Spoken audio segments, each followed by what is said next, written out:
बिस्मिल्लाहिर्रहमानिर्रहीम। Welcome to learning career channel guys.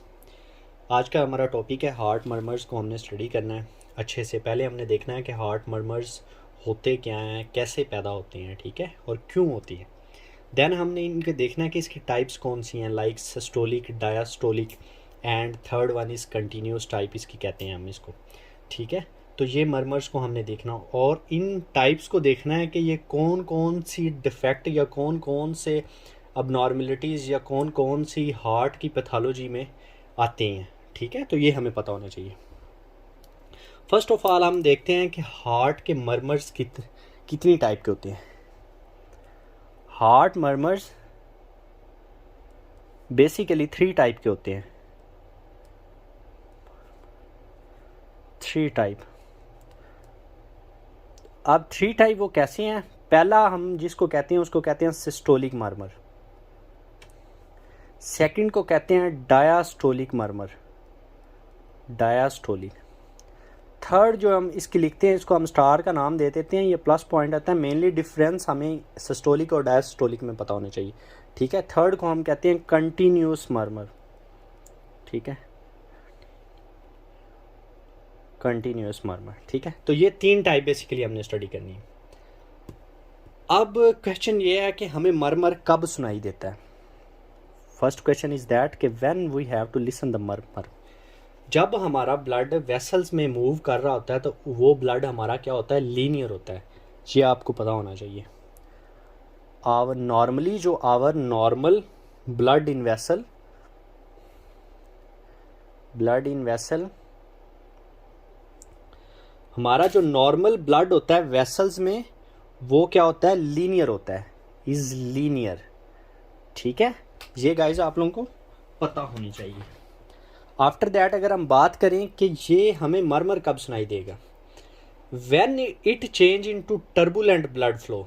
जब ये फ्लो हमारा टर्बुलेंट में चेंज हो गया, ये पॉइंट आपने याद रखना। When it change into turbulent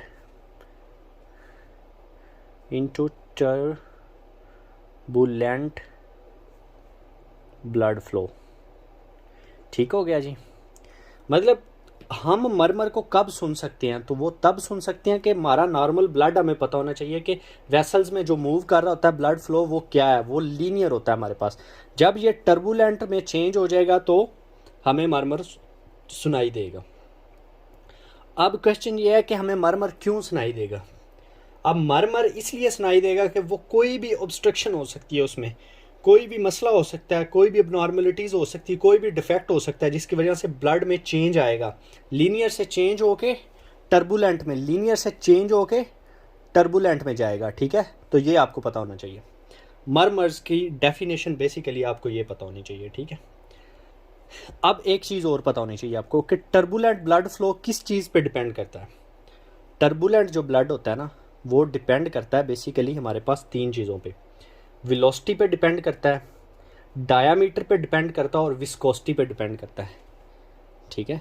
velocity, diameter, ये बच्चों वाली चीज़ें, अब इनकी डेफिनेशन आप लोगों को पता ही होगी। Velocity and diameter and viscosity, ठीक है। तो ये 3 चीज़ों पे डिपेंड करता है। ये चीज़ें आपको पहले क्लियर होंगी, मेन पॉइंट, देन आप जो है ना मर्मर पैथोलॉजी में कल ही देखेंगे, ठीक है, क्या चीज़ होती है। आफ्टर दैट एक क्वेश्चन आता है कि मर्मर्स की हमें डेफिनेशन पता लग गई है, ठीक है। अब हम कैसे डिफाइन करेंगे कि हमें चले मर्मर सुनाई दे गया, ठीक है। तो हम इसकी ग्रेडिंग कैसे करेंगे कि हमें पता चले कि ये फिजियोलॉजिकल मर्मर है या पैथोलॉजिकल मर्मर है।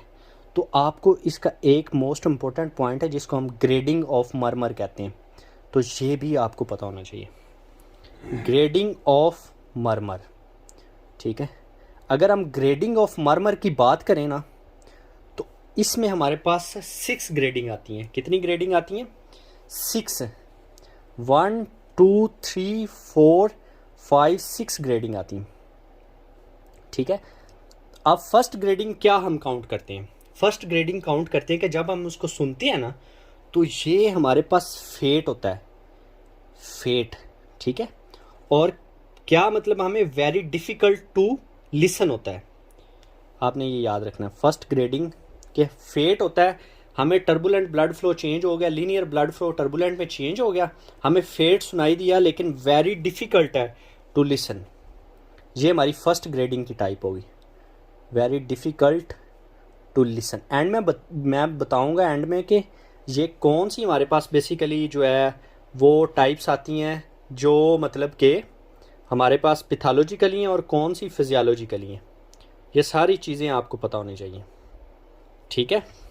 First grading is that faint very difficult to listen, या वेरी डिफ़िकल्ट टू लिसन, ठीक है, कि हमें कम सुनाई देगा, बड़ी मुश्किल से सुनाई देगा, ठीक है। सेकंड ग्रेडिंग में हम काउंट करते हैं कि फेट होगा यानी कि, लेकिन वो मच इतना डिफ़िकल्ट नहीं होगा कि हम उसको सुन सकते हैं। It not much difficult, not much difficult to listen, ठीक है, not much difficult to listen, ठीक है। तो ये पॉइंट्स आपको पता होने चाहिए। नंबर थर्ड की बात करें तो थर्ड ग्रेडिंग जो हम काउंट करते हैं उसमें क्या होगा कि इजीली पिकेबल होगा, मतलब आप इजीली सुन सकते हैं मरमर को, इजीली पिकअप, ठीक है। अब ये जो तीन ग्रेडिंग मैंने बताई ना, तो ये हमारे पास क्या होंगी, फिजियोलॉजिकल ग्रेडिंग होगी, ठीक है, फिजियोलॉजिकल, ये हमारे पास फिजियोलॉजिकल ग्रेडिंग होंगी, ठीक है। हम इनमें कोई पैथोलॉजिकल डायग्नोज नहीं कर सकते, क्योंकि जब हमारे पास अथेंटिक रीज़न नहीं होगी तो वो जब हमें मरमर लाउड नहीं सुनाई देगा तो हमें कैसे पता चलेगा कि भाई मसला है इसमें, ठीक है। अब फोर्थ, फिफ्थ, सिक्स्थ, ये जो तीनों टाइप्स हैं ये हमें लाउड सुनाई देगी, ये लाउड होगा, तो जिसकी वजह से हम इन तीन टाइप को जो है पैथोलॉजिकली काउंट करते हैं, पैथोलॉजिकल काउंट करते हैं, ठीक है, अंडरस्टैंड। नाउ जी आज हमने तीन टाइप देखी हैं, आज हम फर्स्ट को स्टडी करेंगे। फर्स्ट इसमें क्या होती है, हमारे पास सिस्टोलिक होती है, सिस्टोलिक मरमर। अब सिस्टोलिक मरमर हमें कब सुनाई देता है, ये गाइस बहुत इंपॉर्टेंट है, इनमें से लाजमी एक क्वेश्चन आता होता है, कोई भी एग्ज़ाम आप उठा के देख लें, NLE, PMDC या जो भी प्रीवियस हो चुके हैं, ठीक है। सिस्टोलिक मरमर में क्या होगा कि हमारे पास फर्स्ट डिजीज़ आती है एओर्टिक स्टीनोसिस, फर्स्ट इसमें डिजीज़ आती है या फर्स्ट डिफेक्ट आता है एओर्टिक स्टीनोसिस। अगर किसी पेशेंट को एओर्टिक स्टीनोसिस है उस पेशेंट में सिस्टोलिक मरमर होगा। अब वो मरमर किस तरह का होगा वो भी हमें पता होना चाहिए, crescendo, decrescendo systolic ejection murmur होगा, ठीक है। क्या होगा, crescendo, decrescendo systolic ejection murmur, क्योंकि सिस्टोलिक पढ़ रहे हैं हम, सिस्टोलिक इजेक्शन मरमर होगा, ठीक है, ये आपको पता होना चाहिए। और क्या होगा, सॉफ्ट होगा, S2 साउंड है वो सॉफ्ट होगी, ठीक है। ये आपको पता, एओर्टिक स्टीनोसिस की आप याद कर लें कि उसमें हमें कौन सा मरमर सुनाई देगा, सिस्टोलिक मरमर सुनाई देगा, वो क्या होगा, crescendo, decrescendo systolic ejection murmur होगा, और S2 साउंड सॉफ्ट होगी, ठीक है। अब जो है ना, अगर हमारे पास ये एओर्टिक स्टीनोसिस है, ठीक है, तो ये क्यों होती है, इसकी काजेज़ भी हमें पता होनी चाहिए साथ साथ, ठीक है। अब मोस्ट कॉमनली ये जो हमारे पास होती है ये कैल्सिफिकेशन की वजह से होती है। कैल्सिफिकेशन हम ये ओल्डर में भी हो सकती है, यंगर में भी हो सकती है, ठीक है, तो ये आपको पता होना चाहिए। Most commonly due to age related, due to age related calcification, calcification, ठीक है, फर्स्ट थिंग ये होगी। अब कैल्सिफिकेशन, एज रिलेटेड कैल्सिफिकेशन का मतलब है कि greater than 60 year old patient में होगी, ओल्ड पेशेंट होगा ये, ठीक है, तो ये आपको याद होना चाहिए। आफ्टर दैट अगर हम बात करें यंगर पेशेंट की, तो उसमें अर्ली ऑनसेट कैल्सिफिकेशन होगी। अगर हम यंगर की बात करें तो यंगर में क्या होगा, अर्ली ऑनसेट कैल्सिफिकेशन होगी, अर्ली ऑनसेट कैल्सिफिकेशन। ये दो पॉइंट इसमें बहुत इंपॉर्टेंट है, याद रखना है एओर्टिक स्टीनोसिस में, अर्ली ऑनसेट कैल्सिफिकेशन, ठीक है, ये हो गया। उसके बाद हमें जो है ना क्या करना है कि ये क्या चीज़ करवा सकती है, अगर एओर्टिक स्टीनोसिस होगी तो हमें तीन साइन इसके जो मोस्ट प्रोबेबली यूज़ है वो पता होना चाहिए। उसका फार्मूला है सैड के नाम से। अब सैड के नाम से मतलब एयोर्टिक स्टेनोसिस होगी या बंदे को वो सैड हो गया, तो आप इस तरह याद रख सकते हैं। सैड से हमारे पास ये साइन सिनकोप करा सकती है, syncope. After that angina and the mean dyspnoea. ठीक है, ये 3 साइन इसमें पता होना चाहिए। बस अगर आपको एयोर्टिक स्टेनोसिस का इतना पता है और आपको ये पता है मरमर का, तो आपका कोई भी क्वेश्चन गलत नहीं होगा। 100% ये बात दुरुस्त है। ठीक है, आफ्टर दैट सेकंड अगर हम बात करें कि सेकंड कौन सी डिजीज़ आती है, हमारे पास रिगर्जिटेशन होती है, चाहे वो मिट्रल वाल्व की हो या ट्राइकस्पिड की हो, कस्पिड की हो। ठीक है, रिगर्जिटेशन में हमें जो सिस्टोलिक मरमर सुनाई दे, रिगर्जिटेशन, ठीक है, इसमें हमें क्या सुनाई देगा, सिस्टोलिक मरमर सुनाई देगा। अब अगर हम मिट्रल या ट्राइकस्पिड रिगर्जिटेशन की बात करें तो हमें मिट्रल का सेपरेट से पता होना चाहिए और ट्राइकस्पिड का सेपरेट से पता होना चाहिए। अब फर्स्ट इनमें कॉमन है, इसमें होलोसिस्टोलिक हाई पिच्ड ब्लोइंग मरमर होगा, ये आपको याद रखना है, ये कॉमन है। होलोसिस्टोलिक हाई पिच्ड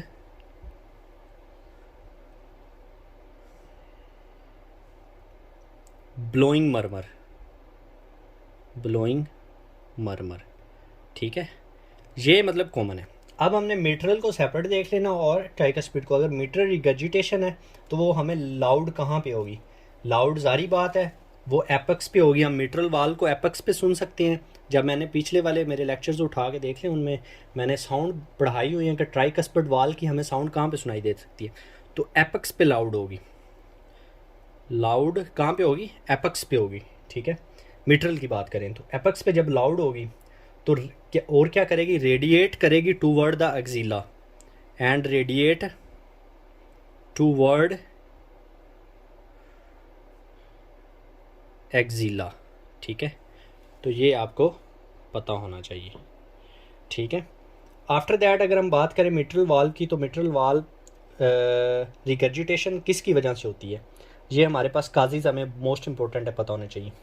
हमारे पास इश्कीमिक हार्ट डिजीज़ हो सकती है, काजीज़ पता होनी चाहिए इसकी, मिट्रल की अलहदा से और ट्राइकस्पिड की अलहदा से। मिट्रल की बात करें तो हमारे पास पोस्ट MI आता है जिसको हम कहते हैं इश्कीमिक हार्ट डिजीज़।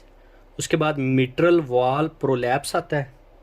एक और काज आपको याद रखनी है, लेफ़्ट वेंट्रिकुलर डायल्टेशन। ठीक है, ये 3 काज आपको पता होने चाहिए।